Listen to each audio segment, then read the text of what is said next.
Assalomu alaykum kanalimiz a'zolari. Navbatdagi to'y ketagimiz tayyor bo'ldi. Buni razmeri uzunligi 1.70, eniga 1 metr, balandligi 1.20 sm. Mana. Tomi hali yopilmagan. Mana shu eshikchalari. Tagiga paddon qo'yib berdik. Zakaz shunaqa bo'ldi. Mana.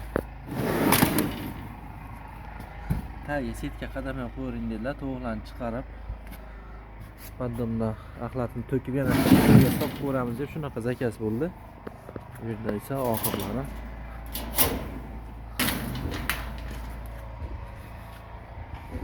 Bu yerda ham kaptar ketaylar tayyorlanyapti. Hali to'liq bitmagan. Bunisi ham to'liq bitmagan. Razmeri uzunligi 3 metr, eni 1 metr, bo'yi 1.20 sm. Tagi setkali variantda bo'lgan. Bu yerda ham 2 metrga 1 metr to'y ketayimiz tayyorlanyapti. Kimga shunaqa temir qafaslar ketaylar kerak bo'lsa aloqaga chiqaverasizlar, tayyorlab beramiz.